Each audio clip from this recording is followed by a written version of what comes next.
Na jingdum kami syakaste pernga kasni kalami kami kalawai lecha kinong ba bacha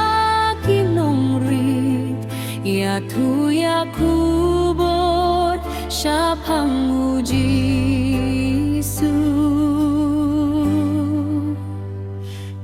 Beki syara